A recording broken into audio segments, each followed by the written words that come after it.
Olá, professor! Seja muito bem-vindo aqui no novo episódio do nosso podcast The Place. Esse que é o lugar para você poder se desenvolver como empreendedor e para que você cresça aí na sua carreira como profissional autônomo, e nós estamos aqui para te ajudar. E hoje, gente, eu estou aqui recebendo meu querido Felipe novamente, né? Que dessa vez ele veio para Campo Grande para comer sobá comigo, gente. Quem não sabe, isso aqui é muito tradicional aqui na minha cidade, né? Você vai ver até que tem um sobá gigante ali logo na entrada. Uma super expectativa. Da feira, né? Dessa vez vai dar certo a gente comer o sobá. E eu tô aqui, gente, pra quem não conhece, o Felipe Colpo, ele é, deixa eu dar uma coladinha aqui, ó. Ele é CEO da FlexG, ele é empreendedor há mais de 20 anos, nos seus altos 30, né? Então ele empreende desde os 10. Especialista em educação e metodologias ativas e tecnologia. E hoje eu trago ele aqui pra gente falar, pra trazer essa discussão sobre educação. E eu já vou começar com essa pergunta. Bom, Felipe, muito obrigada pela sua presença aqui novamente, né? E eu já quero trazer essa discussão que eu sei que pro nosso professor isso acrescenta muito, tá? Fala pra mim, Felipe, você que tem muita experiência aqui na área da educação como um todo, tanto da sua especialização, né, e o que você trabalha hoje. Qual que é a sua visão hoje sobre educação no Brasil? Legal. Essa aí é uma pergunta que a gente pode passar aqui o podcast todo falando, né? Primeiramente, aí, obrigado pelo convite. É um grande prazer aqui estar novamente aqui com você, né, conversando com o teu público, podendo debater um assunto tão relevante como esse, né? E assim, Ana, do ponto de vista de educação, eu vejo que a gente precisa, sinceramente, repensar os processos pedagógicos que a gente aplica aqui no nosso país, do ponto de vista educacional, né? Eu vejo que, não falando só do professor de inglês, mas de maneira geral, né?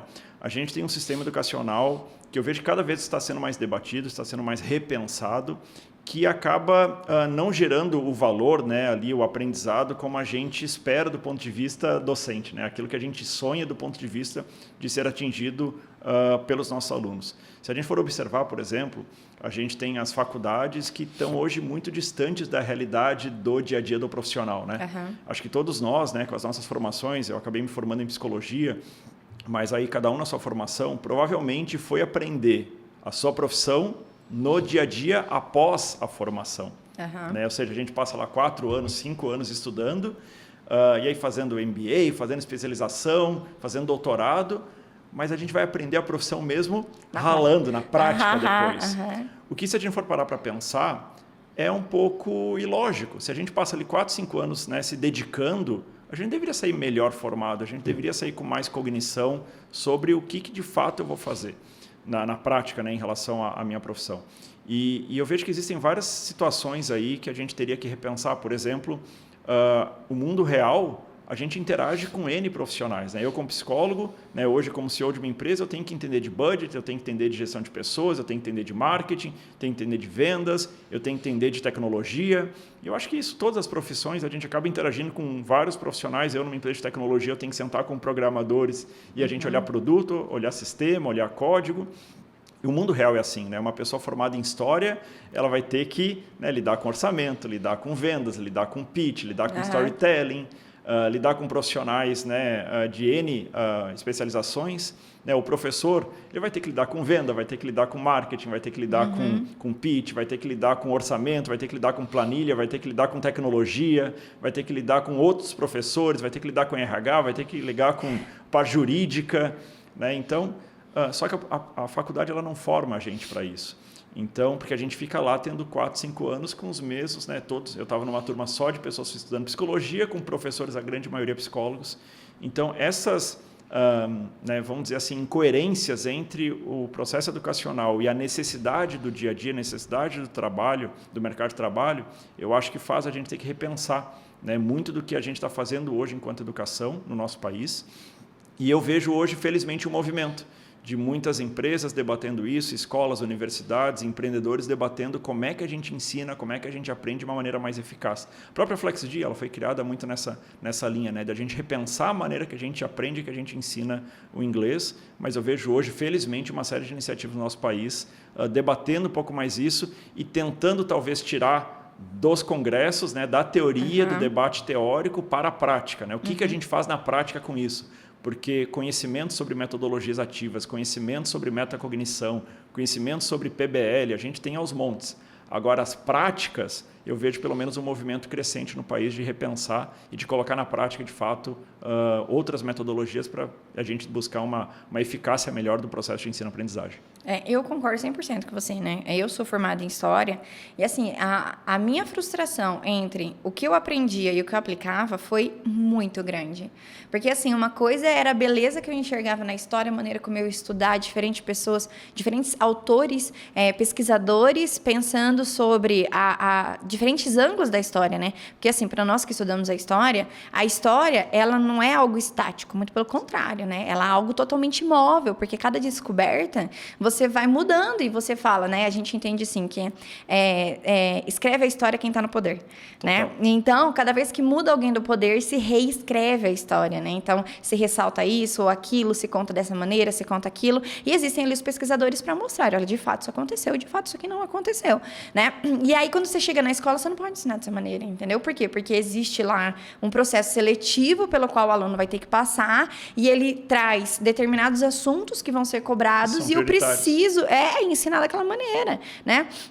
Eu acho que eu até usei isso daí na imersão, né? Com relação à Revolução Francesa, né? Para mim era uma beleza enxergar toda a associação social, econômica, religiosa, né? Como que tudo aquilo estava envolvido para que houve um estopim, sim, houve, mas não foi aquilo que definiu ou que fez a Revolução Francesa, né? Existe uma mesologia, uma cultura. Né? Exatamente. E assim, né? e não foi do dia para noite, né? Houve todo um processo de anos que chegou naquele ponto, né? E aí você chega na escola, você não pode ser desse jeito, entendeu? Nossa, isso pra mim, assim, foi a morte. E comparando, né, quando eu trabalhava como CLT, uma das coisas que me fez sair da CLT é que eu tinha um livro didático para ensinar inglês e eu me sentia frustrada de dar aula para uma turma, por exemplo, uma turma grande de adultos, de 10 pessoas, no qual você tinha pessoas extremamente rápidas que conseguiam se desenvolver muito bem dentro daquela metodologia. Você via que a pessoa ela conseguia adquirir fluência, ela conseguia adquirir vocabulário, maravilha. Só que existia uma outra parcela que não acompanhava. E eu não conseguia dar a atenção para aquela pessoa da maneira como ela precisava. Pô, aquela pessoa ela precisa de um exercício a mais, ela precisa de um reforço, né? E por mais que a escola oferecesse, ainda era muito fechada ali dentro da metodologia. E aí foi uma das coisas que começou a me incentivar cada vez mais a ir para aula particular, né? Por quê? Porque eu falava, não, aqui eu posso fazer o que eu acredito, né? E eu acabei, né, com as aulas particulares usando uma metodologia ativa sem saber que eu estava usando, né? Porque eu acho que, assim, quanto mais você vai pegando experiência, a gente vai meio que no feeling, né? E eu falava, não, eu sinto que o meu aluno, ele precisa mais disso, ele se desenvolve mais dessa maneira. Eu não preciso seguir o livro didático como algo religiosamente. Nossa, eu preciso começar e terminar em 6 meses e precisa ser dessa maneira. A pessoa precisa se desenvolver no verbo to be em 6 meses. Não. Tem gente que vai ser super rápido, tem gente que vai ser super demorado e tudo bem, né? Então, assim, eu acho que essa flexibilidade que acaba até trazendo ali a personalização de uma aula, né? Enriquece muito, né? E só que a gente consegue, como autônomos, fazer isso. Trazer isso, às vezes, para a escola acaba sendo mais difícil, né? Sim. Eu acho uma coisa do que você está falando que é interessante. Eu vejo que a educação hoje, da maneira que ela está estruturada, ela está muito processual. Ou seja, a educação ela é quase sinônimo do processo em si. Uhum. E eu não vejo dessa maneira. Então, o que eu estou chamando de processo? Você tem uma ementa que você tem que seguir, você tem que dar aula, por exemplo, seja num curso de inglês, seja numa escola, você tem ali uma turma que você tem que treinar eles para a prova já tem uma data marcada, você tem que preparar eles para a prova, e o sucesso ele é medido a partir desta prova. Se ele vai bem na prova, ele tem um aluno de sucesso, se ele não vai bem nessa prova, ele não é um aluno de sucesso. Então, ele é processual. Ele é ali uma caixinha que a gente segue. E não é muito nem o professor estimulado a refletir sobre o processo como um todo, muito menos o aluno. E eu não vejo educação dessa maneira. Eu vejo que a educação para valer, ela é muito mais o sinônimo, pelo menos para mim, da interação aluno-professor. O resultado dessa interação, para mim, é o processo educacional. Quando você tem uma interação mais personalizada, onde você vai justamente para os objetivos do aluno, o que ele quer, o que ele busca, quais são as aptidões. Esse aluno ele é mais visual, então vou dar uma aula trazendo mais para essa linha. Esse aluno ele é mais interativo, ele gosta de conversa, ele gosta de falar, então vamos para uma aula mais solta, menos de estrutura. Esse aluno ele é muito... vamos dizer assim, estruturante, ele quer saber o porquê das coisas, se ele não souber o porquê das coisas, ele não fica feliz, vamos para uma aula de gramática, não tem nenhum problema, mas essa organização a partir do aluno, eu acho que ela falta em todos os aspectos, né? A gente está falando aqui de inglês, mas a gente pode falar isso para qualquer disciplina, desde a escola, desde a alfabetização até a formação acadêmica. Até numa pós-graduação. Total. Ela é muito processual, ela é muito rígida e eu acho que ela tem objetivos, tudo é medido pela prova e, sinceramente, eu não acho que prova mede educação. Não, por exemplo, eu hoje pego provas que eu fiz na época da faculdade ou da escola, onde eu sempre fui um aluno de alta performance, 9,5, 10, 9,8, e eu olho hoje, eu não sei do que se trata aquele assunto. A prova lá que eu tirei 10, eu falo, gente, quem foi esse ser que escreveu isso aqui? Porque isso não pode ter saído da minha cabeça, porque eu não tenho ideia do que está falando. O que isso significa? Aprendizado 0, nota 10. O que adiantou? Para quê? Acho que a única coisa que eu lembro de química é que a acetona é uma fórmula química e que tem o nome de acetona por causa da química. Agora, explicar o ona, eu lembro que tinha uma explicação disso, entendeu? E tinha o porquê que é ace, porquê que é ona, entendeu? Mas assim, morreu aí minha química, entende? Então, não é aplicável, né? Exato. E aí eu tenho uma questão, assim, um conceito que eu particularmente gosto muito dentro da educação, que é o conceito just in time e o conceito just in case. O que significa isso? São duas abordagens educacionais que elas são aplicadas de maneira intuitiva, de maneira consciente ou não, né? Ou seja, pode ser inconsciente ou pode ser consciente. Em relação ao just in case, é quando você tem uma abordagem de você estocar conhecimento no aluno, caso ele precise. Então, é aquela abordagem onde a gente vai expor muita informação, a gente vai colocar tudo que está à disposição, porque caso ele precise de alguma situação dessa, ele vai ter o conhecimento. Né? Então, isso vem muito da indústria, né? Da gestão de estoques. Então, lá atrás... Né? Lá em Ford, no Fordismo, no Taylorismo. Exatamente. Você precisava de muito estoque para poder atender as demandas. E até falando do ponto de vista, já você como professora de história, a gente sabe que essa questão do estoque ela foi o motivo de falência de muitas empresas, né? Porque fazer a gestão desse estoque não é barata. Eu até cheguei a comentar com você, né? Que foi um dos motivos da falência do Brasil como um todo, enquanto império, né? Porque ele chegou a ter muito estoque de café e aí com crises pararam de comprar café, porque era supérfluo, né? E aí com muito estoque perderam o café, o preço do café caiu, porque precisava perder. E assim eles compravam para queimar café, o império. Então, chegou um período que ele comprava para queimar porque tinha muito estoque. Então, Isso é extremamente prejudicial, Exato. Né? Nos Estados Unidos teve também a questão do leite, né? Uma época que a gente via jogando leite fora para conseguir fazer essa regulação do estoque, para conseguir a questão de pricing. Então, tem uma série de questões de economia. E o que isso tem a ver com a educação? Tudo.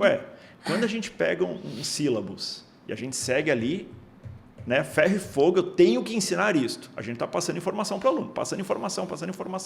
Toda a estrutura gramatical para caso ele precise falar no futuro, caso ele precise falar do presente, caso ele precise falar a primeira condicional, a segunda condicional, a gente vai estocando conhecimento. E aí o que acontece muitas vezes quando o aluno vai falar? Ele trava. Ele trava. Por quê? Porque o processo educacional ele ficou na estrutura e ele não foi significativo. Né? Então, eu tenho lá N regras na minha cabeça e na hora de falar, não, mas como é que eu coloco o if? Mas é a primeira, não é a segunda condicional? Ou present perfect, que é um momento de trava geral, né? Como é que eu uso? Porque eu lembro lá da teacher Ana me explicando. E ao fazer esse movimento, naturalmente a comunicação não surge. Então, esse é o processo just in case. Já o processo just in time, você vai abordar o assunto de acordo com a necessidade. E aí, já é uma outra abordagem, indo primeiramente, né, para a questão histórica, né, isso quem trouxe muito foi a Toyota lá atrás, né, e hoje, por exemplo, tu pega a própria estrutura da Amazon, que para mim é um exemplo. Hoje você compra um livro na Amazon, o livro não está estocado lá aguardando ser vendido. Pois é, você me contou isso, eu não sabia. Eles imprimem e enviam. Sensacional. E isso, claro, você precisa de uma eficiência muito grande para conseguir fazer isto, né, mas ao conseguir você ganha processo, eficiência, agilidade, né? Fica tudo mais fluido, mais livre, mais solto. E o que isso tem a ver com a educação? Pois bem, eu vou ensinar para ele o Simple Past, porque quando eu chego nisso na minha ementa, ou quando eu começo a colocar determinados desafios que o aluno vai precisar construir situações no passado, ele não vai ter o conhecimento, ele vai travar e aí ele vai me pedir ajuda. Essa é uma abordagem completamente diferente. E o que acontece? Você falou ali, eu lembro de tal coisa da aula de química. Conhecimento ele tem uma relação direta com significância. A gente sabe que quando a gente tem a emoção envolvida no processo de aquisição de uma informação, a gente trabalha cerebralmente numa outra zona, né? Lá a parte da memória de longo prazo. Quanto a memória, ela é quase como se fosse ali uma liga que fixa a informação na nossa cabeça. Desculpa, a memória não, a emoção, ela fixa na nossa memória determinadas informações. Por isso que, né, quando a gente casa, quando a gente tem um filho, quando a gente... Ou uma situação mais trágica, né, fui demitido, uma situação mais complicada, recebi um diagnóstico de uma doença, aquilo envolve muita emoção e a gente lembra muitas vezes os detalhes daquele dia. Né? O que eu estava fazendo antes, o que eu estava fazendo depois, porque o nosso cérebro funciona assim. Pois como é que a gente utiliza isso para a educação? Então, como é que eu transformo a aula significativa? E isso tem uma relação direta, na minha visão, com o Just in Time. Porque se eu estou só passando conhecimento, como é que eu vou tornar aquilo significativo para o aluno? Porque ele não está precisando daquilo. Quem está precisando sou eu. Eu, como professor, eu tenho que passar para ele naquele momento aquela informação. Já quando eu vou para uma abordagem mais Just in Time, e Just in Time, eu, como professor, eu posso estimular determinados problemas na frente dele, e aí entra uma série de abordagens, PBL, etc., que para ele conseguir fazer aquilo, ele vai precisar de informação, e aí eu entro, né, no meu papel de professor, ou mesmo eu posso ser surpreendido, porque às vezes ele desenrola aquela situação sem eu ter passado para ele ainda, porque o aluno e todos nós somos autônomos também no processo de aquisição de conhecimento. Né? Então, essa abordagem Just in Time, eu acho que vale muito a pena a gente pensar, porque na minha visão, a gente consegue tanto aumentar a significância para o aluno, a gente coloca o aluno enquanto centro do processo de aprendizagem, porque os triggers são ele, né, são feitos a partir dele, dúvidas, questões, motivações, objetivos, isso tudo pode funcionar como trigger para eu entrar com um determinado conteúdo e nisso eu consigo começar a personalizar a minha abordagem com ele. Aí que entra a questão da interação. Né? A minha interação com ele torna-se muito maior e daí, para mim, pelo menos, surge o processo educacional. Maior e adaptada, né? Total. Do tudo que você estava falando aqui, eu acho que, assim, se a gente fosse pensar de uma maneira até mais crítica, a gente aprende dessa maneira, né? Eu sei que existem muitas pessoas que são contra essa ideia, aprenda inglês como um bebê, né? Mas, na prática, quando você está entrando numa nova língua, é como se você fosse um baby born ali, né? Total. Porque está sendo tudo muito novo para você. E aí eu olho para as minhas crianças hoje, né? A minha pequenininha de 3 anos, eu falo, Malu, você deu o brinquedo para a Bia? Ela fala, eu di. É tão bonitinho, mas eu preciso corrigir, né? Ela fala, não, meu amor, eu dei. Aí ela fala, eu dei, né? Aí no outro dia ela fala, eu di. De novo, né? Eu di, mamãe. Eu vi, né? É óbvio logo, que é eu di. É lógica, né? E é engraçado como ele pensa. E assim, mas eu acho que se encaixa exatamente nisso, entendeu? Total just in time. Porque, por exemplo, você não vai ensinar um simple past, você não vai ensinar um pretérito para uma criança de 1 ano, entendeu? Ela mal fala, mamãe, entende? Como é que eu vou ensinar uma coisa mais complexa para aquela criança? Eu preciso estimular a fala dela e conforme as frases como um todo vão ficando mais complexas, né? As orações vão ficando mais complexas, ela precisa desenvolver mais a fala. Ela precisa descrever as coisas, né? Aí ela precisa o quê? De uma orientação maior. Mas eu não preciso falar para ela que eu dei é um pretérito perfeito, né? Porque faz pouca diferença para ela, entendeu? Ela só quer falar que ela deu, mamãe. Deu de, mamãe. Presta atenção no que eu tô falando, mamãe. Né? Ela ainda é meio sem paciência, né? Presta atenção, mamãe. Presta atenção, né? Mas é a mesma coisa na prática. A mesma coisa. Porque assim, ela não vai decorar a estrutura correta, ela só vai lembrar que quando ela está naquela situação, ela vai falar, eu dei, né? E não eu di, né? E eu acho, até tipo assim, escovar o dente, eu escovi, né? Tipo, é tudo i, né? Às vezes é até mais fácil de falar, mas na prática é isso. E aí, quando a gente ensina dessa maneira, acaba que o quê? Eu estimulo a fluência dela, porque o importante na comunicação é você conseguir entender. Passar a mensagem. Por mais que ela fale eu di, eu entendi que ela quer falar que ela deu, né? E aí é uma questão de ajuste, isso. Mas nada que impeça a comunicação, e o fim da comunicação é nós estabelecermos aqui a comunicação, e nós nos entendemos, tá ótimo, né? E assim, ela não vai ficar com vergonha de o tempo todo ela está errando, porque eu não fico corrigindo ela o tempo todo, né? Então ela tem ali as pequenas travas dela, tem muitas palavras que ela ainda não consegue falar e tudo certo, né? E eu acho que seria a mesma coisa na prática, né? Perfeito, eu concordo muito com o que você está falando, e eu acho que isso é uma mudança total de mindset do professor. Porque eu vejo, né, eu não sei se você concorda comigo, Ana, muitas vezes, acho que, de maneira geral, o ser humano, a gente replica aquilo que a gente recebeu de input. Né? É muito natural isso, né? Conforme a gente vai montando as nossas referências, e a partir das nossas referências, a gente vai reproduzindo. Isso, às vezes, faz algum ajuste e tal, mas a referência ela é muito forte. A gente estava falando antes aqui da questão da mesologia aqui do ambiente, né? Como é que é o mindset aqui da região. Então, isso nos impacta muito. E no processo educacional, muito mais, né? Ou seja, todos nós fomos formados pela escola, pela universidade, recebendo conteúdo. Né? Então, muito na questão de just in case. Então, a gente vai para a aula para quê? Para o professor estar lá explicando e a gente recebendo, e depois a gente vai ter uma prova. Então, quando a gente muda isso para o aspecto docente da aula particular, é muito fácil a gente reproduzir isso. Se a gente não ficar atento, a gente reproduz o mesmo processo. E aí, eu acho que uma coisa interessante dentro do que você está falando, que é a gente tem que tomar um cuidado enorme enquanto professores para a gente não passar a necessidade que nós temos enquanto professor de conhecimento para poder lidar com aquele conteúdo, colocar a mesma expectativa no aluno. Né? Você falou ali da estrutura gramatical. Então, veja, é impossível, é inviável você ser um bom professor sem você entender da estrutura do inglês. Né? Ou seja, eu espero que de um profissional de idiomas, ele saiba tanto como é que a gente aprende, né, uma segunda língua, quanto a própria estrutura dessa língua. Né? Domine ela, tenha as informações, né, just in case, caso eu como aluno precise, ele tem lá o conhecimento que ele possa me ajudar. Mas é errado, no meu ponto de vista, quando a gente coloca essa mesma expectativa no aluno. O aluno não está ali para ser um doutor sobre a estrutura linguística da língua inglesa. Eu faço muita analogia, se eu contrato um arquiteto para construir o projeto da minha casa, eu, enquanto cliente, uma expectativa que seja uma casa linda. E só. Se ele vir funcional, que eu me sinta bem, né, que tenha ali o meu jeitinho. Agora, se ele vem com um projeto, o dia que ele vem chegar com um projeto, porque ele vai me explicar a viga, a metragem quadrada, o pé direito, o que precisa ser da largura da porta ou da janela, ou a densidade do concreto. Mas eu espero que ele saiba disso, porque eu espero que a casa não caia. Mas se ele começar a me explicar por essa maneira, eu vou procurar outro arquiteto. E eu vejo que às vezes a gente confunde isso no processo docente. Ou seja, eu, enquanto professor, eu preciso entender da estrutura da língua. Mas o meu aluno, a função, né, o valor que ele tem que ter é aprender a falar. É se comunicar, como você estava falando. E eu não vou ter que passar para ele uma prova de como é que funciona o Present Perfect, diferencia o Present Perfect, Simple Past, Past Continuous. Eu hoje, provavelmente, se perguntar para uma pessoa da rua, coloque o verbo andar no pretérito mais perfeito, se eu falar isso em português, as pessoas não vão saber. E quantos falam fluente em português no Brasil? Todos. Todos, mas não são doutores da língua portuguesa. Agora, se eu perguntar isso para um professor de português, ele vai saber. Espero que saiba, né? Espero que saiba. Então, a gente não pode confundir o papel do professor com o papel do aluno. São estruturas diferentes, objetivos diferentes.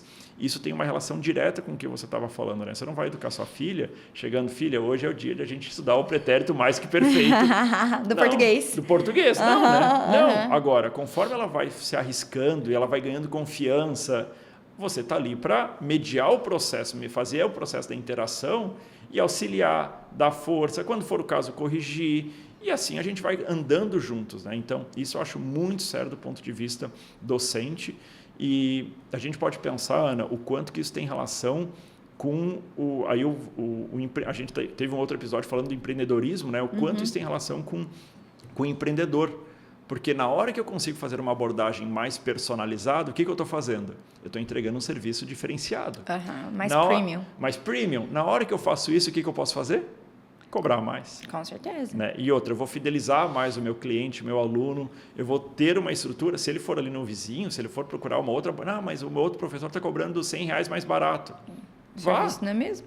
Mas porque o serviço não é o mesmo, a gente não pode comparar bananas e laranjas, né? A gente tem que comparar as mesmas coisas. Se eu sou diferente, se eu entrego uma abordagem diferenciada, ele não vai encontrar no mercado a mesma abordagem que encontra comigo. Né? Então, tudo isso que a gente está falando de educação parece que é simplesmente um papo sobre educação, mas isso bate diretamente no processo de empreendedorismo, porque com uma abordagem educacional singular, você consegue cobrar mais, você consegue ser diferente e você consegue entregar resultado. Né? Um dos principais, né, pontos ali de conquista de alunos, né, de ampliação da agenda do professor, é indicação, né? A gente sabe disso. Ok, se eu consigo de fato entregar um resultado mais rápido, mais eficaz, mais envolvente, mais engajante, esse meu aluno vai me indicar mais. Certeza. Né? E ao indicar mais, eu consigo cobrar mais. Né? Então, tudo isso, o processo educacional, é uma coisa que o professor ele tem que pensar como é que ele está fazendo. Né? Afinal, a nossa profissão é educar. Né? Então, pensar sobre isso eu acho extremamente relevante. Eu acho que a gente não associar educação com o fato de empreender é como se a gente tentasse estudar partes do Frankenstein, né? Porque assim, eu vou estudar só a cabeça dele, eu vou estudar só o braço dele, e é o que a faculdade faz, né? Sim. Então, tipo assim, vamos estudar só a parte teórica, aí a parte prática fica só no final, e depois a vida real é completamente diferente, entendeu? Então, é mais ou menos isso. E assim, uma hora você falou, né, que a educação, ela não é uma coisa rígida, e isso pra mim é uma coisa muito clara. Tanto é que, até na imersão a gente tá falando sobre isso, né? Sobre o jogo finito e infinito. E a educação, ela é um exemplo muito claro de jogo infinito. Ela nunca acaba, né? Você nunca vai chegar um dia e falar, Ana, aprendi tudo nessa vida já, hein? Posso morrer, entendeu? Tipo, a gente nunca vai... Hipótese do que seja o idioma, seja o seu idioma materno, seja qualquer outro, assim, a gente simplesmente nunca vai parar de aprender, né? Educação é um jogo infinito. Você viver 10 anos, 20 anos, 100 anos, 200 anos, né? Raul Seixas estava aí para falar isso já, entendeu? Então, o tempo que você viver, você vai estar aprendendo. Por quê? Porque a educação é um jogo infinito.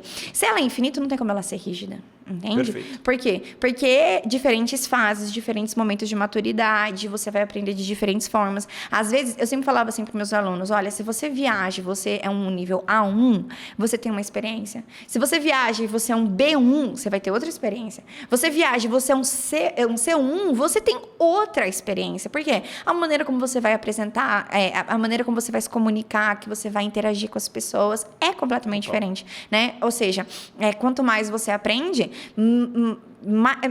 vai ser diferente a sua visão. Até, por exemplo, se você vai fazer um intercâmbio para estudar, né? Os diferentes níveis, você vai ter diferentes desenvolvimentos, interações, enfim, né? Então, assim, quando você entende que a educação, ela não é rígido, vai ficar muito claro para você que seguir um livro não faz sentido, né? Você deve ter um apoio, entendeu? Então, assim, eu tenho uma noção que eu vou começar por aqui, não eu vou seguir por esse caminho. Né? Tipo, vou fazer o que eu quero, exatamente. né?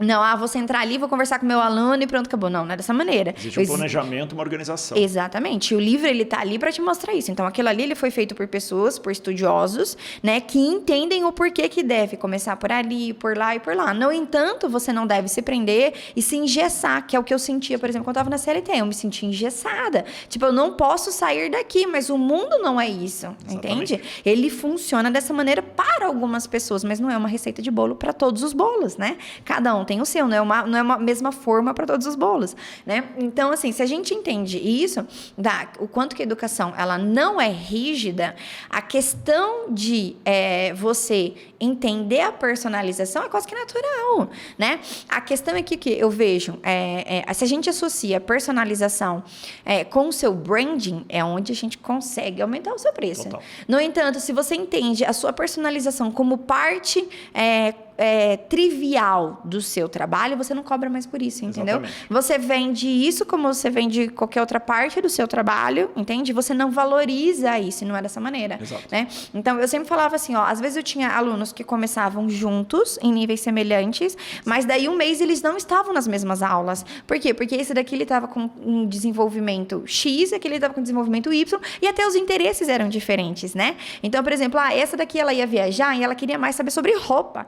Aquele ali, ele não vai viajar e ele queria saber mais como um todo. Então, assim, eu ia em direções diferentes, por mais que, assim, eles estivessem semelhantes. Perfeito. Dá para entender? Não, eu concordo muito disso. E, assim, é uma pergunta que a gente pode se fazer com essa conversa. Tá, mas na prática o que fazer, né? E você falou uma palavra para mim muito chave, que é o interesse. Então, eu consigo personalizar isso e trabalhar mais just in time de acordo com o interesse e uma abordagem. O que seria o interesse, por exemplo? Eu cheguei para o meu aluno, ele não tem um objetivo assim tão claro de viagem, ele quer aprender inglês. Ele quer aprender inglês, beleza. Mas quais são os interesses dele? Esse aluno, por exemplo, eu passei por uma situação dessa, ele gosta de matemática financeira, bolsa de valores e finanças. Para aprender inglês? Não, é um assunto que ele gosta. O professor de inglês, que não gosta desse mundo, falou, ok, tu vai me ensinar sobre finanças, sobre investimento, e isso foi um super trigger para o aluno falar mais, se desenvolver mais e tentar mais, porque ele estava dentro de um assunto que ele tem interesse.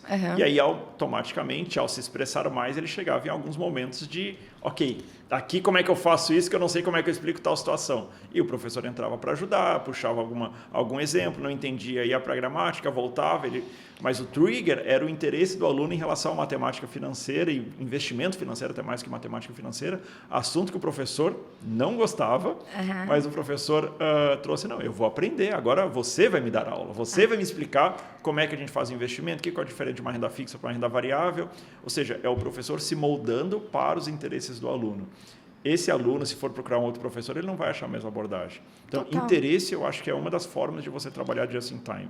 Uma outra questão são os objetivos, né, que você também comentou. Eu vou viajar e lá eu quero, né, vou para Orlando, quero ir para os outlets, né, quero comprar e quero entender das roupas. Beleza, então vamos se preparar e vamos fazer as aulas baseado nesse objetivo, né? E isso é uma outra maneira de se trabalhar o just in time. Então, uma outra questão, a gente teve uma universidade que a gente foi, né, trabalhamos juntos nesse processo de metodologia ativa. PBL, né, para quem não conhece, é uma abordagem baseada em problemas. Então, você cria situações problemáticas, né, e busca solucionar isto.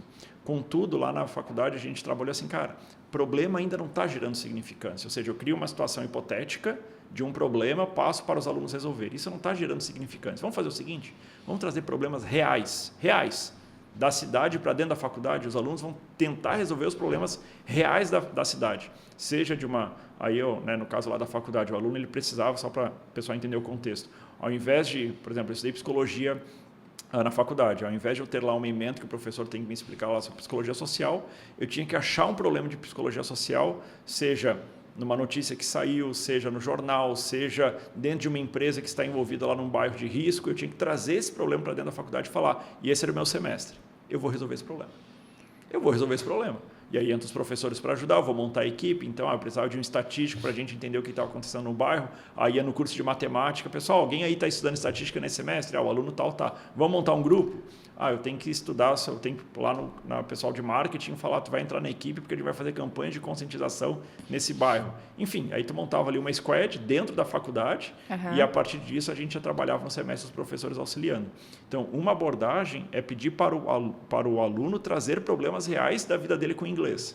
Às vezes vai ser conseguir assistir, eu quero assistir Friends sem legenda. Esse é um problema real dele. Se eu simplesmente hipotetizar um vídeo e tal, isso é muito menos significante, percebe? Eu não vou trazer um vídeo, vou tirar a legenda e vou ver se ele entende. Às vezes ele não tem interesse naquele vídeo. Se eu pedir para ele, qual que é o problema que você está enfrentando com o inglês hoje? Eu tenho que fazer uma entrevista e não estou conseguindo. Ou eu estou tentando subir no meu emprego e não estou conseguindo. E você trazer esses problemas reais para dentro da sala de aula, eu acho isso uma outra abordagem de você trabalhar just in time. Então, interesse, problema, objetivo, para mim são 3 triggers que ajudam muito a trazer essa abordagem, personalizar as aulas e, com isso, aumentar o valor a hora que o professor cobra. Não, total. E isso casa muito com o empreender, né? Porque empreender nada mais é do que caçar problema, né? Tipo assim, qual o problema que você quer resolver nessa vida? Né? E uma das... quando eu tô dentro da minha mentoria, né? O pessoal, ele tem a trilha de aprendizagem, né? E na trilha, a primeira aula, no primeiro módulo que eu vou falar para eles, né? Na parte que é gravada, né? Que eu pergunto para ele, qual é o problema que você decidiu resolver no mundo? Por quê? Porque se você não tiver problema, você não empreende. Perfeito. Simples assim, entendeu? Porque quando você trabalha para alguém, você está resolvendo o problema do outro. Ele criou um problema que ele decidiu resolver e você vai ajudá-lo a resolver esse problema. Ótimo, super digno, né? Mas se você tem um outro problema, e isso tem que estar claro, né? Porque aí vem o seu objetivo, entendeu? Então, se eu tenho um problema, eu quero resolver esse problema, o meu objetivo é resolver esse problema em tanto tempo, de tal maneira, de maneira que eu chegue em tal lugar, né? É a sua clareza, né? Então, aqui a gente casa. Né? Total, né? E aí, assim, entra aqui a educação é uma forma da gente empreender, se a gente está enxergando dessa maneira, né? Então, se você quer ganhar dinheiro com empreendimento, você precisa achar um problema muito bom para resolver, né? Que às vezes é um óbvio, às vezes é um problema óbvio. Por exemplo, o que é um problema óbvio no Brasil? A falha no sistema educacional, né? O Brasil, ele hoje não é competente para formar pessoas bilíngues, né? Porque se ele fosse, nós não teríamos essa... Não teríamos escolas de idioma, idiomas, nós não teríamos professores particulares. Por quê? Porque ele seria competente para fazer isso. Então, por exemplo, você pode ver que a quantidade de escolas de idiomas é menor do que de escolas extras de alfabetização. Por quê? Porque a escola é competente para fazer isso, seja no ensino público, no ensino privado, mas ela é competente para fazer isso. Então, eu não preciso de muitos reforços, porque não é um grande problema. Não que não exista, mas não é o principal problema. Agora, o sistema educacional do Brasil, ele é incompetente, totalmente incompetente. Totalmente, né? Incompetente. Por quê? Porque a pessoa fala, pô, aprendi verbo to be do começo ao fim, né? Tipo, é uma frustração muito grande. Não, e fala que aprendeu, e aí você pergunta, ok, então me explica. E a pessoa não consegue explicar. Travou, né? Depois de 10 anos estudando verbo to be, ela não consegue explicar. Esse é um típico meme, né? Que aparece muito, né? É bem isso, entende? Então, assim, qual que é o seu sucesso em empreender? Você tem um problema muito bom, que pode ser óbvio, pode estar ali na ponta do seu nariz, entendeu? E você resolvê-lo. E você não precisa ser a única pessoa para resolver, porque às vezes o problema é tão grande que quanto mais pessoas estiverem trabalhando, melhor, né? Tem aquela parte bíblica, né? Que é o trabalho é muito maior do que eu não me lembro dessa passagem exatamente, mas ele fala isso, né? Que a messe, acho que é muito maior do que a quantidade de trabalhadores, né? E eu vejo que o problema educacional no Brasil é muito maior do que nós, hoje, a quantidade de professores que existem conseguem resolver. O que é ótimo do ponto de vista do empreendedorismo, né? Não, porque todo mundo pode empreender, né? Eu trouxe esses dados, por exemplo, hoje o Brasil, com uma quantidade de pessoas acima de 200 milhões de pessoas, e a quantidade de professores, a gente simplesmente não consegue atender todo mundo. Se hoje todos os brasileiros resolvessem estudar inglês, todas as estruturas que existem, até de escolas grandes, de franquias, assim, nós simplesmente não daríamos conta. Por quê? Porque é muita gente, é muito grande, né? E é uma demanda crescente. Por quê? Porque todos os dias estão nascendo novas crianças que logo vão começar a estudar, e isso é uma coisa que não acaba, né? É infinito, né? Na questão da demanda também né? Até isso que, de certa maneira, eu me coço quando alguém fala, isso é um mercado saturado. Cara, educação nunca vai ser um mercado saturado, entendeu? Nunca, absolutamente nunca. Vai ser saturado no momento que aqui se falar inglês, né? No país falar inglês, mas não se fala. O país, a partir do momento que é um bilíngue, né? Exato. E mesmo quando ele for bilíngue, ele pode ser trilingue, entendeu? Então, assim, não é saturado. Você sabe que uma vez, aquilo me chocou muito. Eu estive na Bélgica, e aí eu quis ficar em Airbnb, em casa de pessoas, para não pegando a casa inteira, pegando em quarto para poder interagir com famílias lá e saber como é que era. E aí eu comecei a conversar lá era um casal de jovens e tal, né, recém-casados. E aí eu perguntei, nossa, mas o inglês de vocês, eu fiquei assim chocado, que era assim um espetáculo, era perfeito. Aí eu perguntei assim, como é que você aprendeu? E eles não entendiam a pergunta.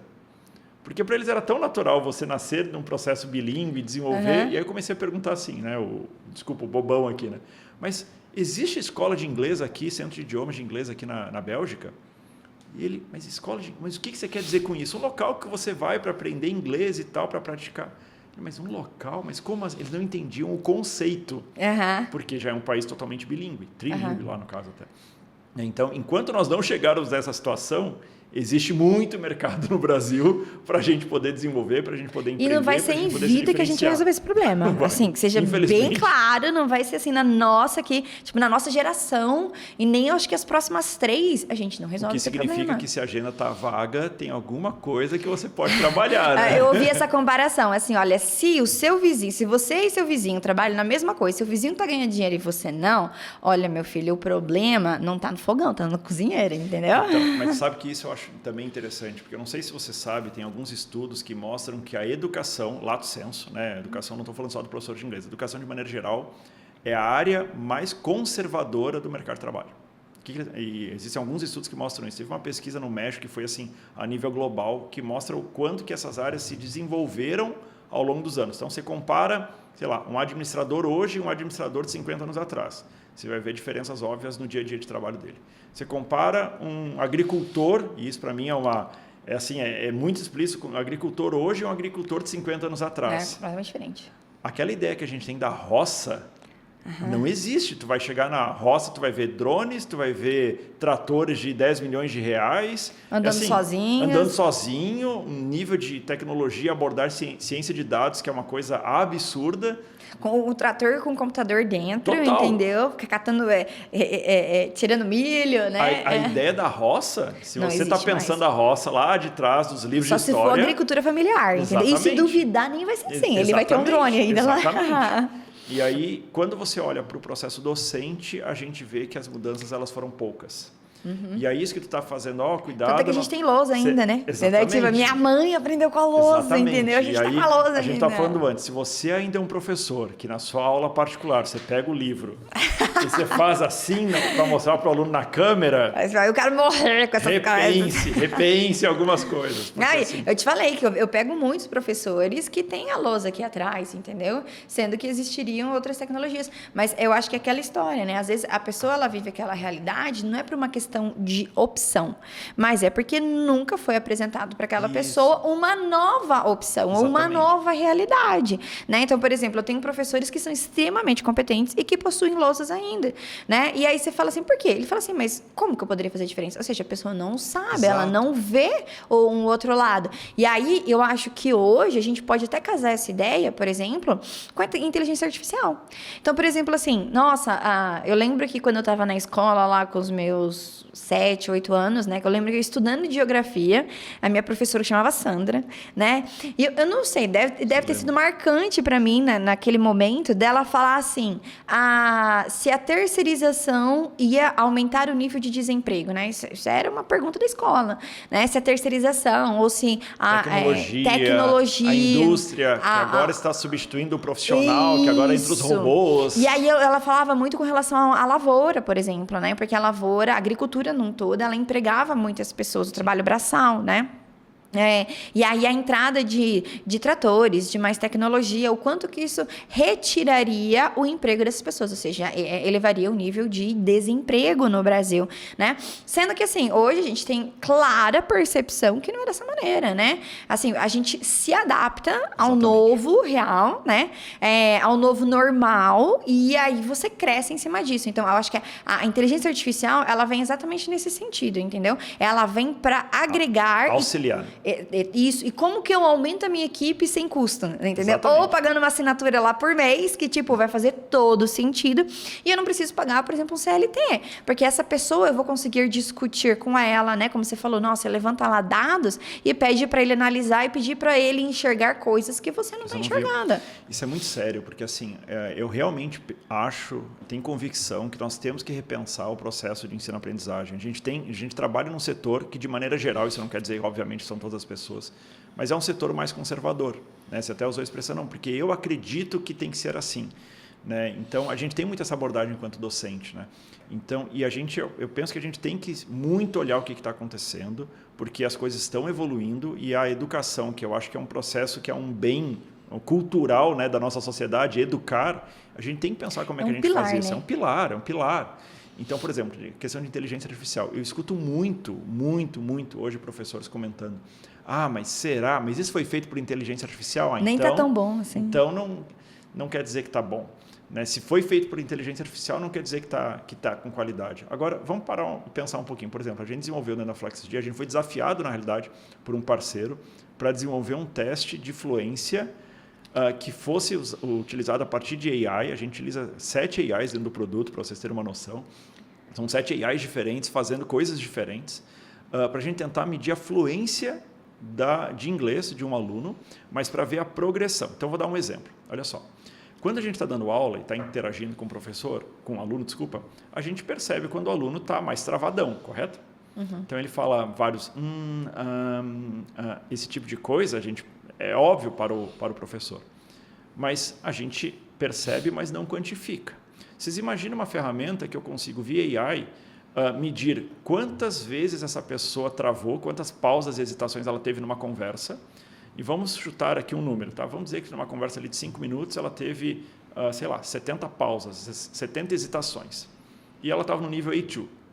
Imagina esse aluno daqui a 1 mês, 2 meses, o tempo que for, ainda no nível A2, porque não existe milagre, correto? Contudo, vamos dizer que em vez de 70 pausas, ele teve 45 pausas. Nossa, mega avanço. Eu não consigo mostrar a evolução? Muito. Eu conseguiria fazer isso enquanto professor? Não. Impossível. Então, a AI... vai por feeling novamente. Exatamente, né? Exatamente.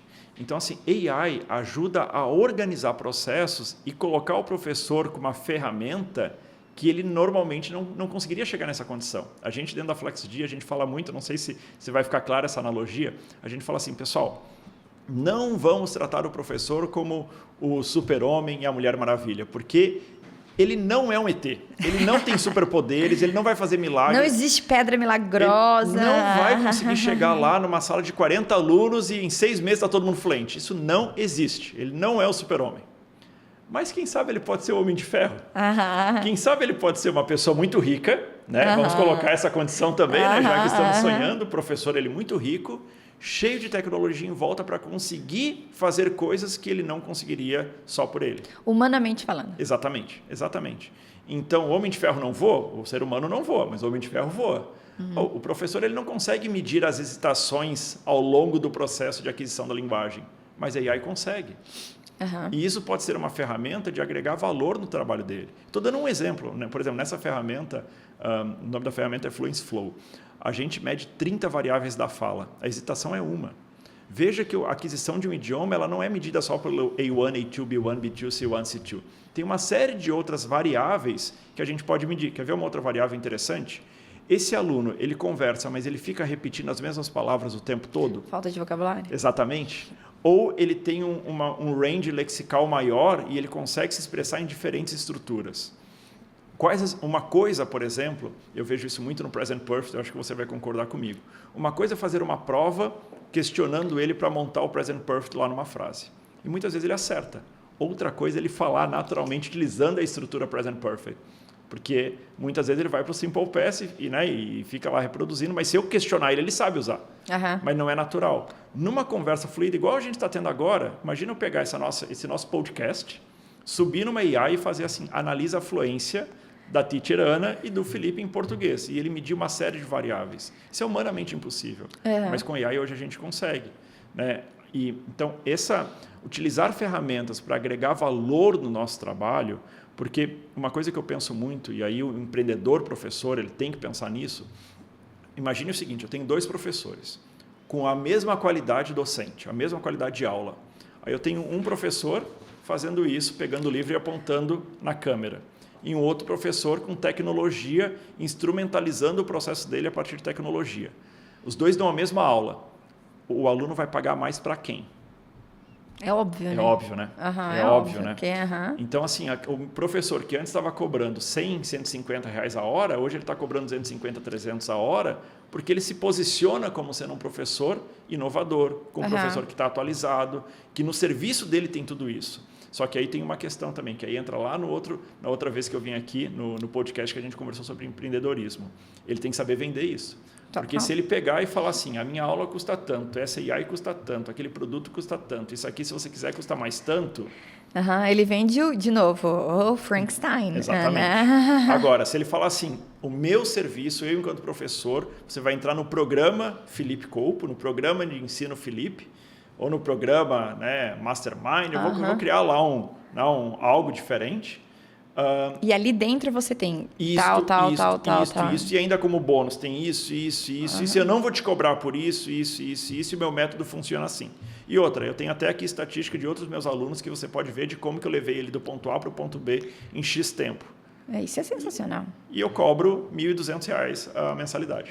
E vai ter muita gente pagando. Exato. Mas você não tem dúvida. Porque quando a gente mostra... Eu estava falando isso com você num outro momento, né? O quanto que as pessoas precisam ter consciência que o que vende é resultado.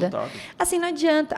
Eu vejo, às vezes, muitos professores, eu vou fazer um mimo, vou fazer um caderninho, eu vou fazer uma caneta, por exemplo. Essa aqui é uma caneta que eu mando para os meus professores de elite, né? Tem aqui o símbolo da comunidade. Eu já ganhei, amei.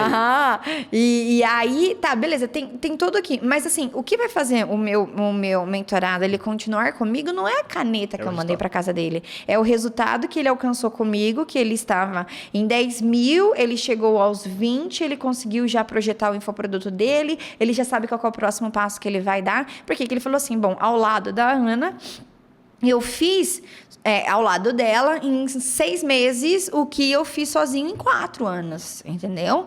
Então, assim, existe aqui um resultado e esse resultado faz eu querer ficar com ela. Quando o aluno ele vai procurar um professor e ele quer decidir, por exemplo, ele vai às vezes em várias escolas de franquia. O que ele decide, né? Ele decide por aquela escola, possivelmente, aquela que vai mostrar para ele mais resultado, entendeu? E aí, assim, quais são os resultados que nós queremos? Menos tempo, algo que seja seja mais efetivo, para que eu alcance a minha solução da maneira mais rápida possível.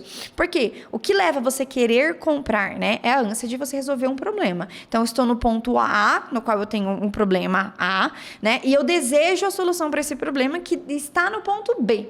A questão é que o quê? Eu sozinho aqui no ponto A não consigo chegar ali sozinho, eu preciso de uma ajuda. É quando eu procuro o quê? Uma solução, eu procuro um serviço que possa me ajudar. Nós, enquanto professores, nós somos o quê? O carrinho que leva essa pessoa do ponto A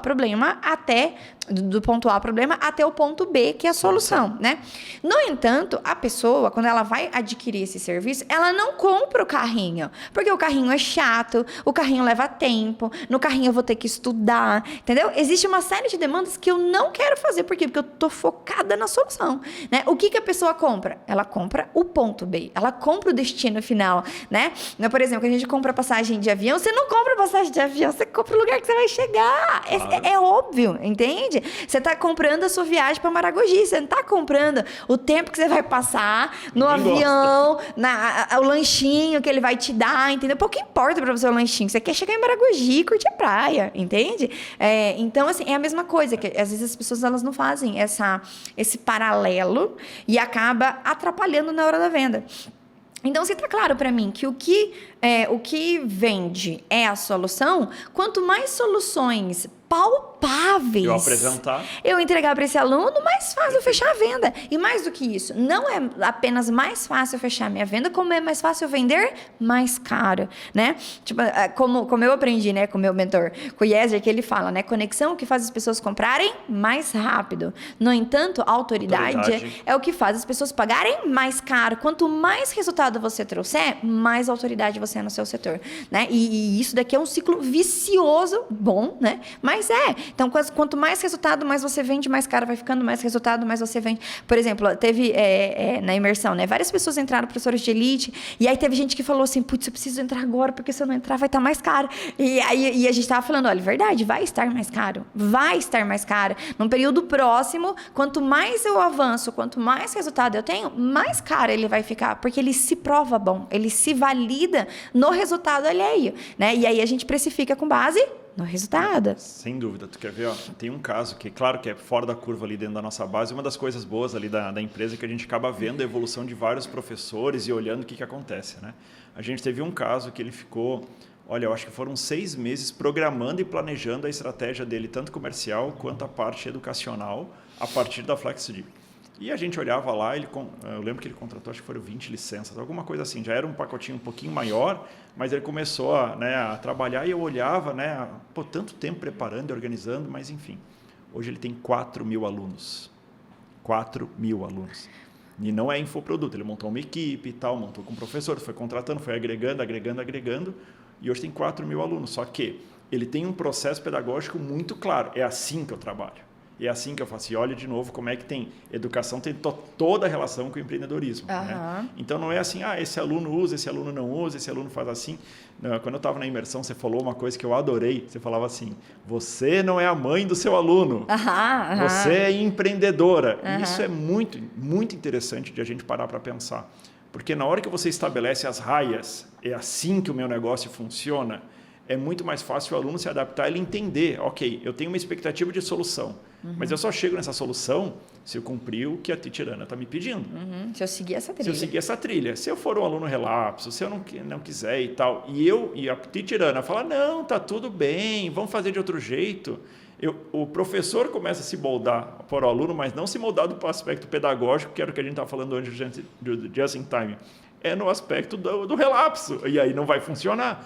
E aí, se você não entregar o resultado, claro, esse aluno ele vai ficar contigo um tempo, não vai atingir resultado, daqui a pouco a aula virou uma terapia, né, já é conversando sobre outras coisas, e o teu negócio não vai crescer, porque não é ele que vai te indicar para outras pessoas, não é ele que tu vai sair de um ticket de R$400 para R$800 o mês.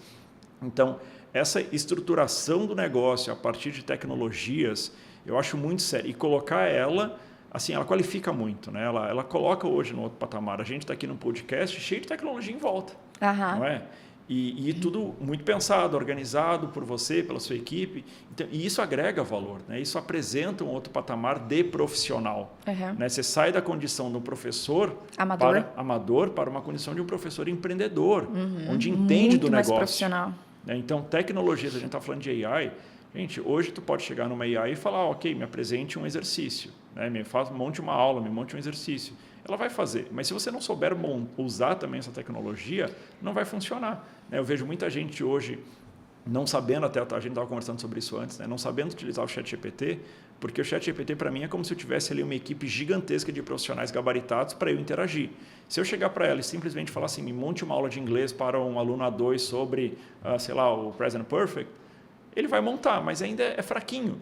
Se eu interagir com ele, eu tenho esse perfil de aluno, eu tenho essas características, eu preciso dessa aula, ele vai me passar uma aula. Aí eu vou falar, não, mas eu quero entrar com essa abordagem, vou responder para o ChatGPT, ele vai me dar uma segunda resposta. Aí eu vou questionar se ele está fazendo da maneira correta, porque eu deveria abordar determinada outra coisa, ele vai me dar uma terceira, e assim eu vou montando com ele, da mesma maneira que acontece com uma equipe.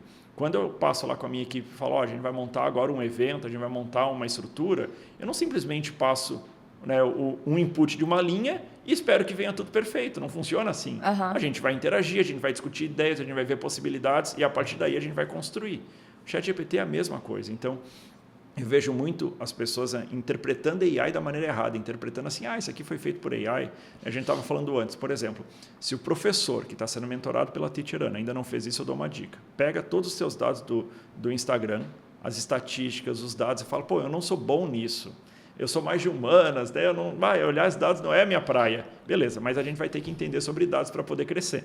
Só que a gente tem ferramentas para isso. Pega todos os teus dados, baixa no Excel, joga no ChatGPT e fala assim, analise como é que está o perfil do meu público, qual é a minha persona ideal e me dê um relatório de como é que eu deveria fazer os meus próximos posts, considerando o comportamento dentro das minhas redes.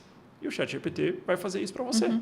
Aí você vai falar, ok, está perfeito? Não sei, às vezes você vai interagir. Não, mas eu tenho um público, o meu nicho é de crianças que você não está avaliando. Você está colocando ali um nicho que é uma outra situação. Por que você está me sugerindo um nicho, sei lá, que é business, mas o meu nicho ele é de criança? E ele vai fazer as interpretações e assim você vai conversando com ele. Então, AI ele serve tanto para você estruturar as suas aulas e ajuda no processo pedagógico, quanto para estruturar o seu negócio. Né? Enquanto para te ajudar a pensar sobre o seu negócio, nichos, possibilidades, frameworks. Né? Então, às vezes, por exemplo, eu gosto muito do ponto de vista ali de utilizar AI para conhecer frameworks que eu não conheço. Então eu quero fazer um framework para descobrir qual que é a minha persona. Eu não sei, às vezes, como é que se faz uma persona e tal, como é que eu identifico quem que ela é. Eu chego lá e me mostre 3 frameworks para descobrir uma persona, considerando que eu sou professor particular, assim, assado, e ele vai me dar frameworks, agora me explique como é que eu aplico o segundo. Ele vai me explicar agora, na minha situação, o que você faria no primeiro passo. Você vai interagindo, ok, eu tenho uma metodologia agora para identificar minha persona, vou fazer isto, e aí é o meu trabalho de identificar minha persona e vou aplicar nas minhas redes. Então, AI, se a gente não souber utilizar e ficar naquela ideia de, não, se é AI não me interessa. E a gente tem que ter senso crítico, como a gente teria com qualquer profissional que a gente contratasse para a nossa equipe, só que ali o detalhe é que você tem uma série de equipes disponíveis para você, e aí, né, uma dica eu acho que é bem importante, isso eu aprendi, mudou completamente minha relação com a AI. Sempre, quando você for utilizar, coloque quem que é a persona dele. Então, você começa assim no chat. Isso aí eu aprendi com alguns gestores lá de São Paulo. Você começa assim, você é um gestor de tráfego sênior especializado no mercado de professores particulares. Então, essa primeira linha de input, colocando quem que ele é, ajuda demais a ele entender o que você está esperando.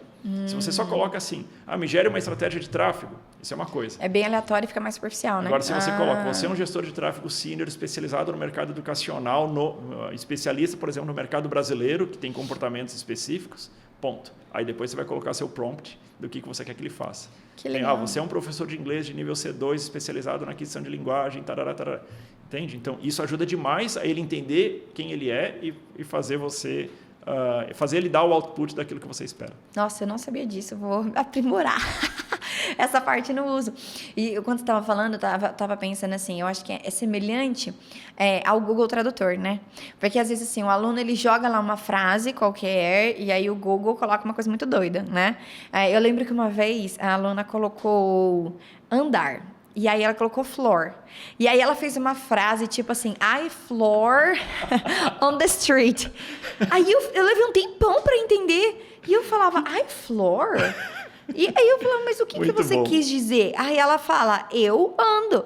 Eu falei, mas você tirou floor? Ela falou, teacher, eu coloquei lá andar no Google Tradutor, apareceu floor. Eu falei, nossa, que viagem. Mas assim, é que ela não quis colocar a frase inteira. Ela quis montar a frase, aí ela não sabia como era andar, e aí apareceu floor, né? Ou seja, o Google Tradutor estava errado? Não, ele não estava errado.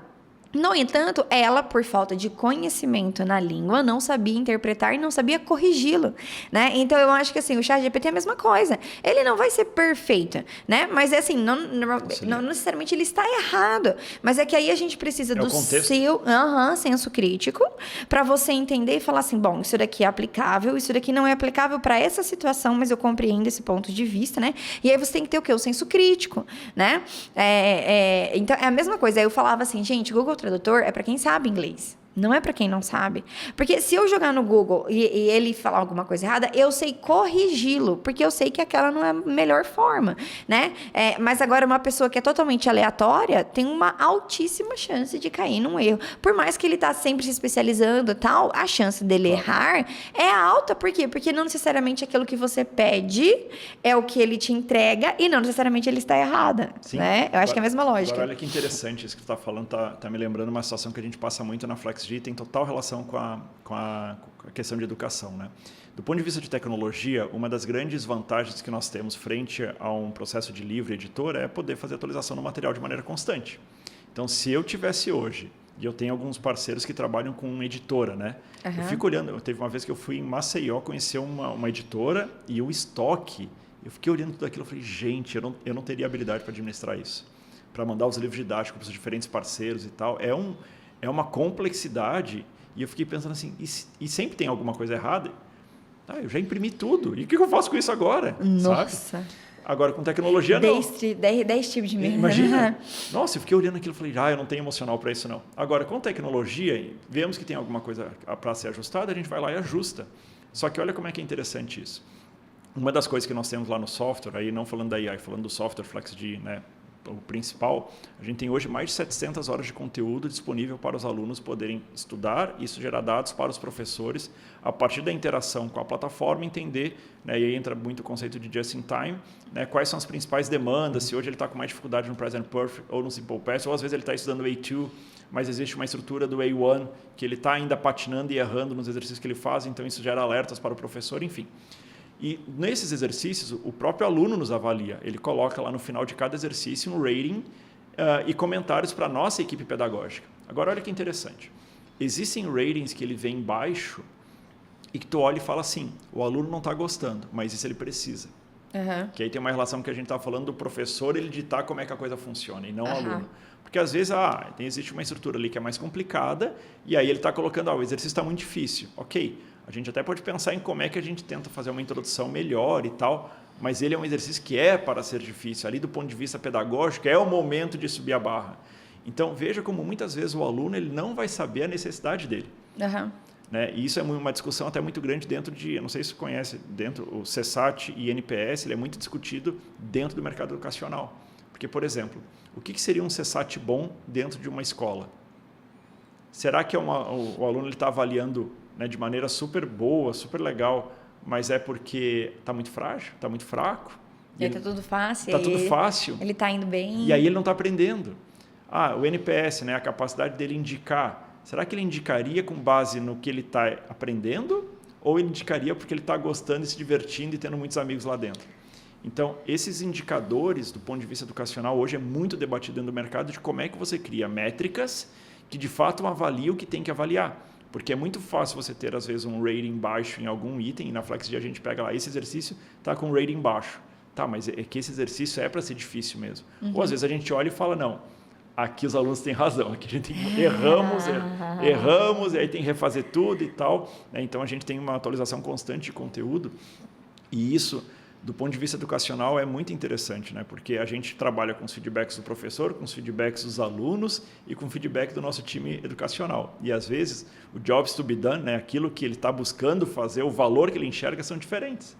Né? Às vezes, o aluno está querendo se divertir, o professor quer que ele aprenda e o meu time de learning quer que o processo seja fluido. E aí como é que a gente combina tudo? Então, educação, ele é um bicho complexo. Total. Contudo, eu vejo que não tem como a gente fugir de tecnologia. Né? Por exemplo, hoje um professor com uma aula, né, semanal, ele tem lá 1 hora de dedicação para o aluno dele, que é um preço. Uma outra coisa é ele ter essa mesma 1 hora vinculado a um estudo muito maior que o aluno faz durante a semana. Deveria ser outro preço, né, se eu apresento dessa maneira. Com certeza. Muitos professores têm dificuldade de cobrar isso. A gente percebe isso dentro da FlexD. Não, eu estou colocando um add-on, né, estou colocando uma diferenciação, mas não cobra mais por isso. Aqui entra o problema da venda, né? Da venda, exatamente. Ele não se vê como empreendedor, lá que a gente tinha falado no outro episódio, né? Até de mentalidade de ser empreendedor. Ele não se vê como empreendedor, por consequência, muitas coisas. Medo de subir preço. Não, isso é constante, né? E isso assim, não é nem só com o professor, qualquer profissão isso acontece, né? E aí, o fato dele não entender, ele não ter esse mindset de empreendedor, resulta com que as decisões essas decisões que ele tome só refletem aquele medo que ele está sentindo lá dentro. Na prática, é isso, né? Então, ele não se vê como empreendedor, ele não toma medidas que vão melhorar o empreendimento dele, né? Tipo, continuar no mesmo na prestação de serviço, entende? E não em crescer um negócio que ele já possui, porque se ele dá aula particular, ele já empreende. Querendo ou não, ele já empreende. É empreendedor. Ele pode já não se ver dessa maneira, ele pode não estar fazendo da melhor maneira, mas ele já é. Querendo ou não, ele é, né? Então, assim, eu acho que casa, né? Nesse sentido, né? Se você não se vê, todo o restante das suas decisões vão estar baseadas nisso. Então, assim, se eu não me vejo como empreendedora, eu não vejo o porquê que eu vou melhorar as minhas habilidades de vendedora, por exemplo, né? Por quê? Porque para mim é muito mais óbvio. Se eu sou professora, eu vou desenvolver habilidades linguísticas. Então, eu vou fazer um curso Pronunciation for Teachers, Grammar for Teachers, né? Então, eu vou fazer aqui uma melhoria enquanto professora na parte linguística para eu melhorar a entrega para o meu aluno. No entanto, a gente pensa assim, hoje, dar aula é a sua prestação de serviço, mas não é a sua função principal, ponto. Sim. Né? E você entendendo que essa não é a sua função principal, existe aquele mundaréu de setores que nós vamos desenvolver, né? E assim, de novo, né? Eu acho que até o empreendimento, como a educação, ela é processual. Você vai fazer tudo, mas não precisa ser tudo ao mesmo tempo. Passo a passo, né? você vai aprendendo. E você vai crescendo, o importante é fazer, né? Então, eu não sou boa vendedora, beleza, mas como eu posso ficar melhor? Isso é aprendível, Sim. vamos dizer assim, né? Você consegue desenvolver essa habilidade. Então, eu posso não ser boa na hora de falar, mas eu sei que eu posso melhorar. Então, e se eu treinar? E se eu entender algumas técnicas? E se eu apresentar dessa maneira, né? E se eu fizer, por exemplo, às vezes meus mentorados, eles trazem para mim, Ana, eu já percebi que quando eu falo assim, assim, assado, eu fecho muito mais alunos. Tipo, às vezes ele tá usando ali uma técnica que ele não tá tendo ciência, mas ele tá sentindo na prática, né? E isso tá melhorando o quê? O processo de venda dele.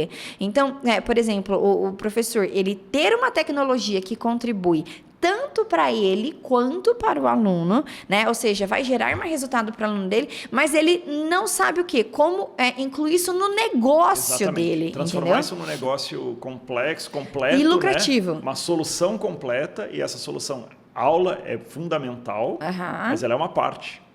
Né? É uma parte do processo, não é o processo em si. Exatamente. Né? E aí, ele o quê? Ele, por ele não enxergar dessa maneira, consequentemente, ele acaba não acrescentando isso no serviço, ele não precifica. E às vezes ele toma decisões que não fazem o negócio dele crescer tanto quanto ele poderia, por causa dessas decisões, entendeu? Quer ver? Eu lembro um exemplo, né, que aí é, de novo, estruturação e estratégia do negócio. Teve um professor que nos contou que no período de férias dele, ele sempre tinha dificuldade antes da FlexD e tal, porque ele acabava tirando um mês e tal, e os alunos ficavam desamparados, né? E aí, naquele processo, ele, olha, agora eu tenho o meu, né, depois que estava, né, conosco, e estava ali com toda a ferramenta, a plataforma, né, exercícios e tal, colocou metas para os alunos, metas durante esse período, e quem alcançasse a meta de estudo, ele ia pagar um cinema. Eles iam para o cinema. E o que ele me trouxe depois? Que o prêmio seria, né, todo mundo junto para o cinema. Que ele ficou muito impactado não só pela questão dos alunos terem... Ele trabalha com adolescente, esse professor. Não só dos alunos terem ido ao cinema e ganhado o prêmio, mas a resposta o feedback que ele recebeu dos pais. Porque os pais viram um valor absurdo que nunca tinham visto os seus filhos estudando durante as férias. E aquilo cativou os pais de uma maneira assim enorme, porque aí olha como é que são diferentes perspectivas. No caso do aluno, ele estava olhando o cinema. Ponto. Ponto. Era isso. E é um cinema, é uma coisa simples. Mas ele ia ganhar, né? No caso do professor, ele estava olhando assim, como é que eu monto uma estratégia onde eu continuo cobrando durante esse meu mês de férias, não tenho ali a sessão, né, o encerramento da minha receita, e continuo atendendo os meus alunos, os meus clientes, mas que eu tire as férias. E no caso dos pais era, poxa, período de férias, meus filhos estão estudando. O que eu falei para esse professor quando ele me trouxe isso? Eu falei, agora tu tem um gatilho para cobrar mais. Porque tu mostrou para os pais como é que você trabalha e como é que você engaja. Logo, né, você mostrou resultado e a partir do resultado você fala, o meu serviço, logo você coloca para os pais, ó, estamos subindo, sei lá, próximo ano não é X, é Y. E os pais já viram resultado, já ficaram muito surpresos com aquilo que você fez, com a qualidade do seu serviço. E agora você tem um gatilho para ganhar mais. Na verdade, assim, é uma comparação até boba, mas que funciona muito, que é o que o iFood faz. Né? Que é o quê? Ele deixa você usar a ferramenta gratuita. A Netflix faz isso, né? Deixa você usar lá por 3 meses. Por quê? Porque eles sabem que a partir do momento que você usou 3 meses, você não vai mais ficar sem, entendeu? E aí eles têm o quê? Eu vi uma vez um infoprodutor falando isso, né? Qual que é o segredo dos 9 dígitos, né? Lá, tipo, 7 milhões? Não, dos 8 dígitos, né? 10 milhões para cima. Ele fala que um dos segredos é você ter prejuízo no produto de entrada. Ou seja, você oferece de graça, né? 3 meses ali, você está tendo prejuízo? Está tendo prejuízo. Mas, a longo prazo, você vai ter um cliente ali. Seu LTV é muito alto, né? Então, você vai ter um cliente fiel por muito tempo, porque ele simplesmente se acostumou. Então, eu tive prejuízo inicial, mas lá depois, no final da minha esteira, eu tive muito, muito lucro. É mais ou menos o que o seu professor fez. Ó, eu não vou cobrar desse mês para vocês experimentarem, né? Estrategicamente falando. E aí, ele fez, teve resultado, todo mundo mostrou. Acho que a galera quer ficar sem? Não, falou, olha, então agora a gente entra no pago, tá? Né? E aí a pessoa ela cobra mais por isso, é a estratégia. Você sabe que tem algo que os professores utilizam muito dentro da FlexD, que eu vejo que é um momento que muitas vezes os professores ele não olha com mais carinho, que é a questão do nivelamento. Então a gente tem lá uma ferramenta, que é o teste de nivelamento tecnológico, que identifica onde é que a pessoa está no CFR. Só que muito mais aí entra a questão, né, do que é explícito do que é implícito, né? Muito mais que uma ferramenta de nivelamento, é uma ferramenta para você chegar depois com esse aluno, com esse prospect, e falar, olha só, então eu tenho um sistema tecnológico, aí você já se posiciona como um professor moderno que usa tecnologia. Eu tenho uma ferramenta, né, então, claro que você não vai falar isso para ele, mas isso está implícito, né? E está aqui o seu diagnóstico de acordo com o CFR. Você vai explicar o que é o CFR e você vai mostrar a outros alunos como é que aconteceu quando estavam no estágio dele e onde estão hoje, depois de 6 meses, 1 ano depois com você. Então, ali é o momento de encantamento, mas é o momento que você acaba fazendo um branding também da maneira que você trabalha. Uma coisa é você chegar com o seu aluno e fazer, não, a gente vai conversar um pouco, eu vou identificar seu nível. Outra coisa é você se posicionar como uma pessoa inovadora, tecnológica, que está utilizando o que tem de mais top no mercado. É um outro pitch e, naturalmente, um outro preço. E é isso que muitas vezes o professor ele não faz essa mudança, né, de mindset. Porque quando você agrega valor, né, a diferença de preço para valor, ao agregar valor, você consegue colocar num preço mais alto. Claro. E preço é percepção de valor, exatamente. Né? E o quanto mais segurança no momento da compra o teu aluno tem que você vai resolver o problema dele, mais ele está disposto a pagar. Total. Né? Então, assim, pensa só o seguinte, eu vou falar um absurdo aqui, mas se de fato você garantisse com o seu aluno, olha, em 1 ano você está fluente em inglês. Eu te garanto, porque eu já fiz isso N vezes. Será que esse aluno pagaria apenas R$50 a hora a aula? Não. Será que ele não estaria disposto a pagar uma banana de dinheiro?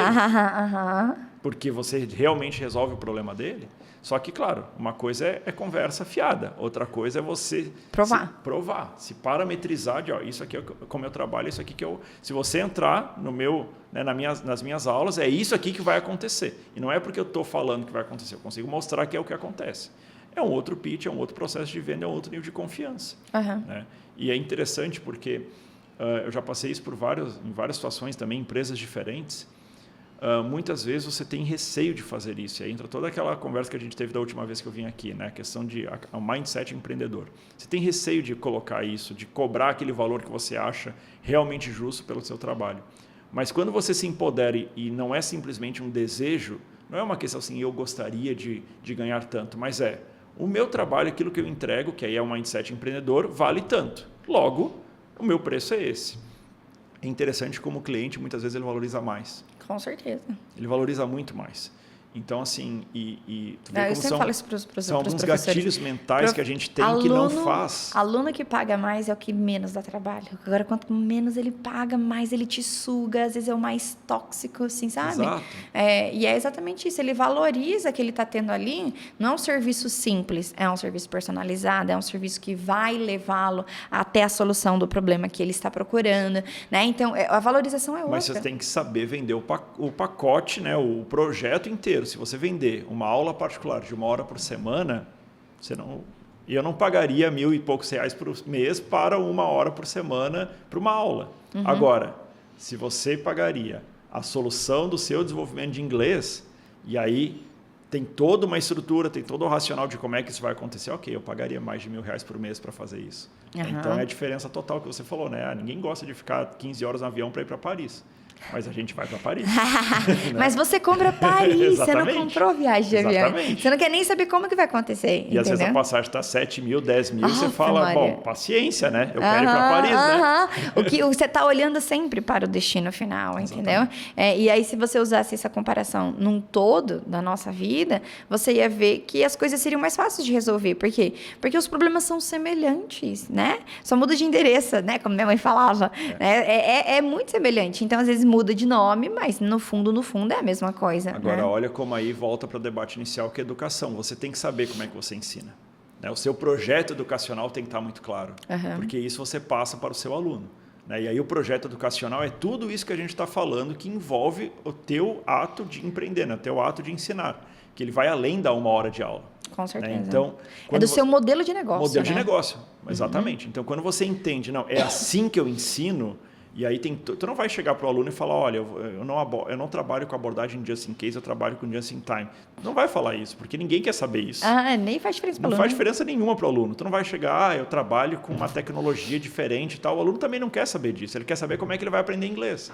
Só que quando você empacota tudo isso dentro de uma solução complexa e que esse é o seu serviço, aí sim você vai conseguir vender com uma hora-aula mais alta, e para isso o professor ele tem que pensar e refletir sobre a educação. Como é que ele trabalha a educação dentro do negócio dele? Esses dias teve um mentorado meu que ele me mandou a apresentação dele, e aí ele falava, nós trabalhamos com uma abordagem XYZ. Eu não lembro qual aquela palavra que ele usou, mas era uma palavra tão complicada que eu falei assim, meu amor, me fala quantos dos seus alunos sabem o que é essa metodologia? Aí ele falou, olha, Ana, eu nunca perguntei. Eu falei, porque eles vão ter vergonha de falar que não sabem, entendeu? E aí fica uma coisa extremamente complexa. Isso não está passando chiqueza pro seu serviço, entendeu? Na verdade, a pessoa ela vai se sentir burra do seu lado.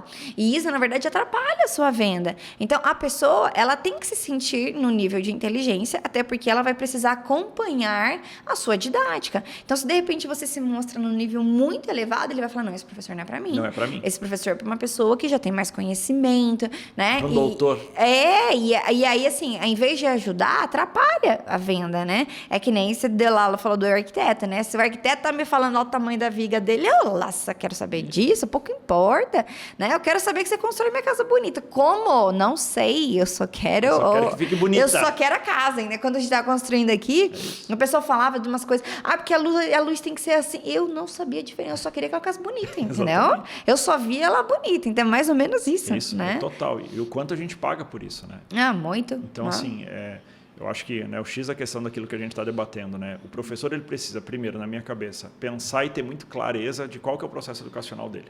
Começa por aí.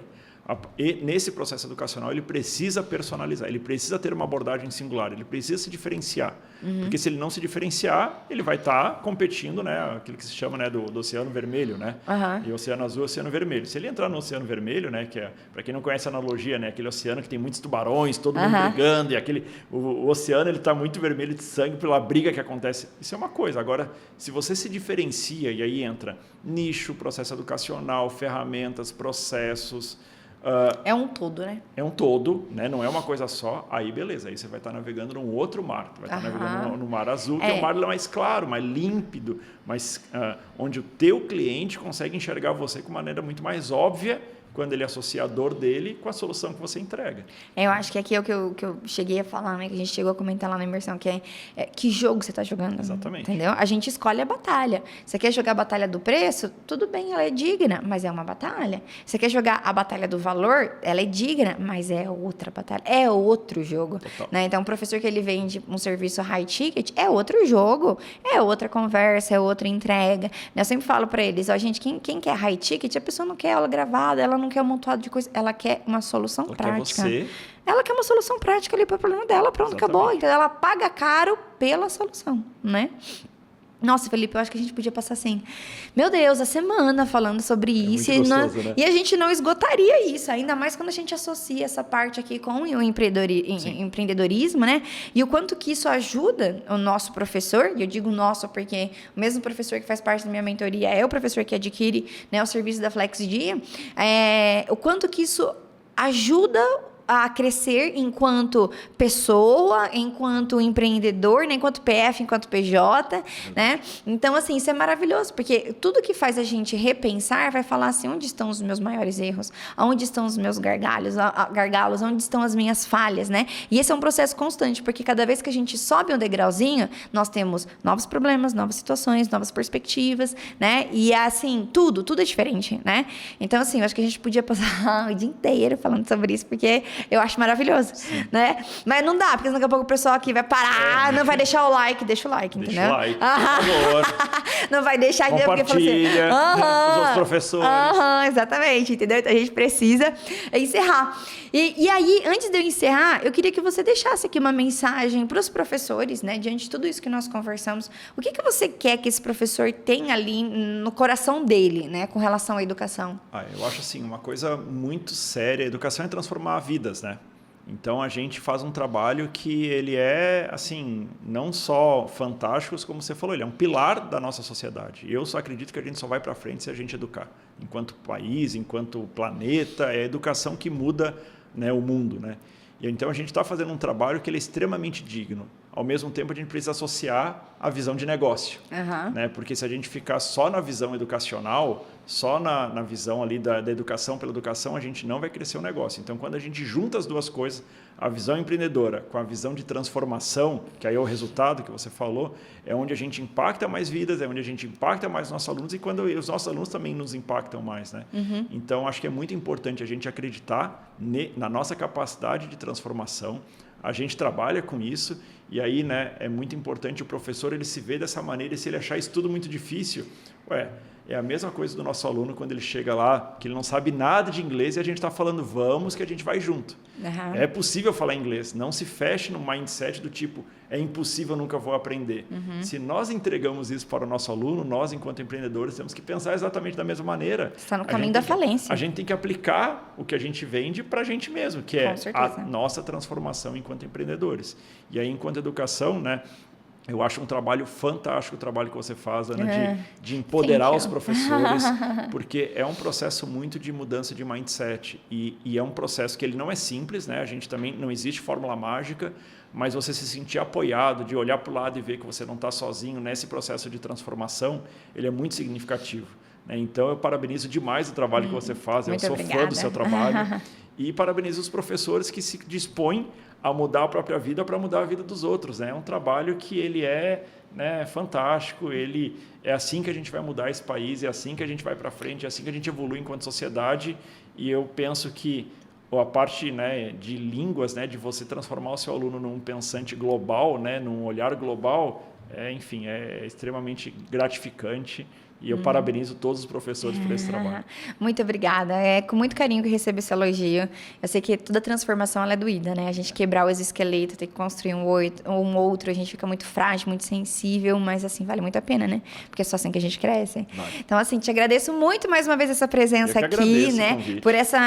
Por toda essa nossa discussão tão frutífera, porque eu já aprendi muito aqui, né? Então, muitíssimo obrigada. Espero que você volte aqui mais vezes também para a gente discutir mais, comprar mais sobar. Próxima oportunidade.